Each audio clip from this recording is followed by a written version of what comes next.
Hi everybody, it's Jo with the Bellward Library Teen Department, and I'm back with another craft video for you. This month, we're making pumpkins because you know what? It's October 1st when I'm filming this. The weather's starting to get cool, the trees are going to start changing colors, and oh yeah, Halloween is soon. What we're going to be doing is another craft along video. You may have seen my craft along video for last month making bead buddies, and today we're going to do paper pumpkins. So for this, I've already got most of my materials set up and good to go. If you're interested in following along with this video, you can either collect these materials yourself, or we will also have a limited number of program kits available here in the teen department. Those should be up sometime in the next few days. I don't know what day this video is going to get posted, but by the time you see it, they should be available. Come on down, give us a call, and we should have a kit for you. So, I'm going to move these out of the way so we actually have a little bit of a clear workspace here. You always want a clear space to do your work, especially when your work is crafting. So, I have a few things already prepped up. I have some short pieces of paper. And this stuff will all be in the craft kit if you get one of those. But also, I just want to tell you what it is if you want to make more than one, or you want to make them at home or anything like that. So I've got some short pieces of paper. These are 5 inches long by 1 inch wide. They have a hole punched in either end. And for my little pumpkins, this is a little pumpkin, I've got 10 of these. Then I also have 25 strips of paper that are 8.5 inches long by 1 inch wide. These were just cut from a standard sheet of printer paper, and I decided to go with this pale green and this pale yellow because I thought it would be a nice contrast to the orange that is. But then I've also got a couple pieces of yarn. They are somewhere in the 3 to 4 foot long range, and those are used to make your pumpkin shape. I've got those 2 pieces of yarn. One's a little bit longer for the bigger pumpkin, one's a little bit shorter for the small pumpkin. I have some leaves. These aren't accurate to what pumpkin leaves really look like, but I thought it would be simple and fun, and it still makes a really nice effect. I've got 2 leaves for my little pumpkin, 2 leaves for my big pumpkin, and I just cut these out with scissors using some slightly thicker paper. And then optionally, I have a couple other things, because I also want to decorate my leaves a little bit. I have a gold Sharpie, gold marker. This will show up on this nice dark green. And I have some pencils, as you can see. That made a loud clunk. Hope it wasn't too loud on the camera. I've got some colored pencils. I'm going to show you how to add some depth and character to these pumpkin leaves, paper leaves. And yeah, we're gonna make some pumpkins. We've got some paper cut out into our leaf shapes. I'm gonna take these darker greens and I'm gonna find a yellow, I think like a yellow pencil. Maybe a bright green pencil as well, and then maybe a white one. This is totally optional, by the way. It's just something to add a little extra decoration. So if I take these and I'm going to draw a couple of lines. So when you look at a leaf and you see how it has the different stems through it, since this paper is so dark, I don't know if I really have a marker or pencil dark enough to show up on it. That wouldn't just be black. So I'm going to draw some of those little stems on. So, and like so. There's one more and one more. So you can see now I've got these little stripes on it, and I'm going to take my yellow pencil. I'm going to hold it at kind of a little angle because I don't want to be pressing right down, and I don't want a super thin line, but I want to kind of get that wider shape into it. And just pretty lightly. I'm not trying to like make it yellow. I just want to add some more color onto our paper.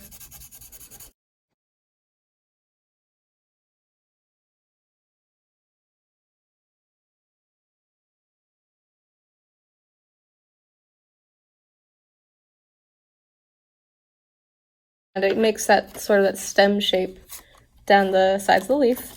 Now I'm also going to take my green, and to this I'm going to make it look a little richer.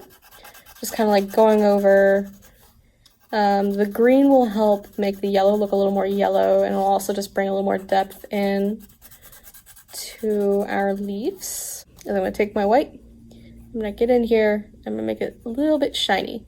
We'll take that, we'll set that aside, we'll do it on the tiny one. Woo! Hello, my pencils are gonna go everywhere, because that's what pencils like to do. Okay, so there's my dark leaves, and they have kind of like a little more of a leaf look to them now. You can also leave these totally plain. This is like absolutely optional. And then I have some lighter ones, and for these I'm gonna take probably a darker green. And I'm just gonna like add in down this fold down the center. All right. So we've now decorated our leaves a little bit. That was one of the most tedious parts of this, and it's gonna be done. There was one more tool that I forgot to mention earlier, and it's something pokey. So I'm using a skewer. You could also use a thin knitting needle or crochet hook, but what you want is you want something that can get easily through this hole. Okay, we have some leaves. I'm gonna put these two together, and put those two together. Let's make our small pumpkin first. So we have some leaves, we have our yarn, we have our pumpkin strips, and we have a pokey pointy thing. Now, what I'm gonna do is I'm gonna take that yarn, I'm going to find where those two ends are, put them together, pull it taut, and then pull it over one more time. And I'm gonna take this end, and I want to tie a little knot in it very close to the end. So we're going to be building this kind of upside down, where this is going to be the very bottom, this is going to go over it, and then these strips are going to go on top of that. Okay, so we're going to poke it through the side that has the coloring on it, so that little bend is up. The knot is going to be the top of our stem. There we are. And then we're going to take this other leaf, and we're going to do the same thing. Kind of pinch it through here. This is big enough. Okay. I want those to be kind of at an angle, because I think that'll look nice. And then we're going to take our paper strips. So I'm going to try my best to poke this yarn through, and I'm sure there's like a better way that I could do this. I haven't figured out what it is yet. If anybody does figure out a better way to do this, let me know. I would love to see what your solution was. Okay, either way, I've got that one end strung through. Now I'm also going to string through this other end. So I'm going to take this, and same deal. I'm going to see if I can poke that yarn through. Oh, there's one of them. And I need to get the rest of that yarn through too. Both sides. Both ends of it. And there we go. All right. So, the magic in this pumpkin comes from when you start to tighten this yarn.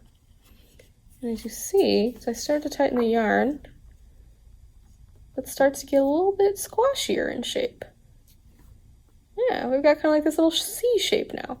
So find the shape that you want. I like this kind of squashy pumpkin, like when you see the mini pumpkins at the grocery store. But we're gonna make another little knot here down the end. Do we have it? Hey, we got it. Nice. So now we've got knot at the bottom, knot at the top, got some leaves, and we've got our paper strands. This is like the most tedious part. Because what you want to do is you want to take this top strip of paper and you want to pull it out. And then the next top strip of paper, and you're going to pull it out. And you're just going to repeat this for all of these strips, pulling them out and around till you've made your pumpkin shape. And we're just gonna keep pulling them out. You'll find that they might want to tuck back in under each other a little bit. That's totally okay. They do not have to be perfect, and they do not have to be even. A lot of art is imprecise, and that is totally okay. That's very organic. But there's our little pumpkin. Look at that. Look at that little guy. That little guy's really cute.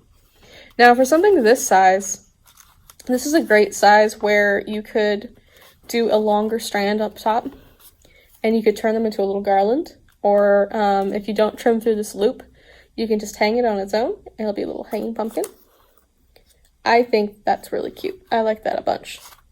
Or if you want it to sit better, you can also always come down in here, get your scissors that you, of course, got and didn't have to get up and find 15 minutes into recording your video. And you can trim through at the bottom there.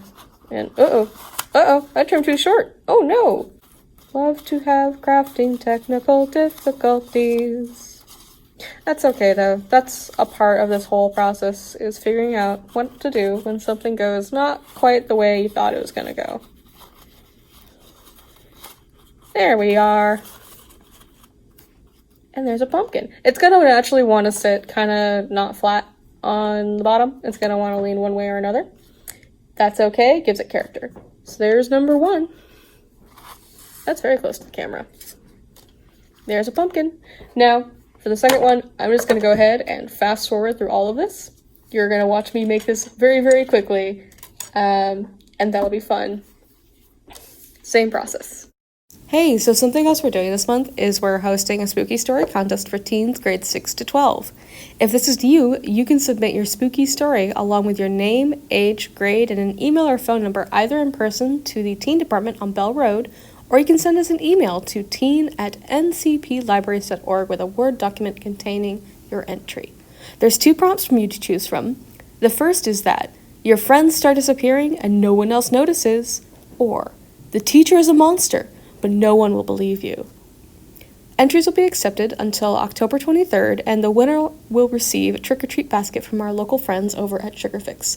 And I've seen that basket, it looks absolutely amazing, and I'm really, really excited to see what everyone submits for this contest. The last thing that we might be thinking about doing is, hey, can we put a face on this pumpkin? And you know, I've never really thought about that, but I'm happy to try and see if it would work. So I've got a shiny gold marker. You can, of course, use a black one as well. And I'm going to see if we can at least draw a couple little eyes.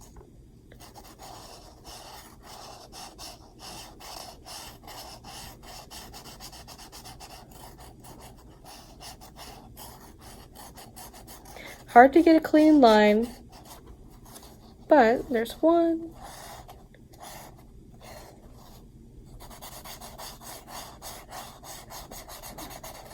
If you planned out your pumpkin, you could probably do this beforehand, and you could draw like a whole mouth situation. I didn't plan out the way my strips were going to be laid out. I thought that would be a little too tricky.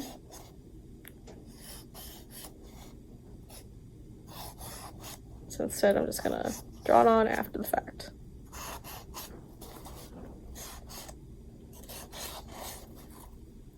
Okay, that's cute and fun. There we are, our completed pumpkins. That made a loud noise. I hope that you enjoyed this video, and I hope that you enjoyed this craft. I thought it was a lot of fun to make, and I'm looking forward to making a bunch of these for my house and setting them on the table. If you drop by and pick up a kit, this will have all the materials to make yourself a medium pumpkin and a mini pumpkin. But for now, I've been Jo. And I hope you had a lot of fun, and I will see you next month with more creative programs.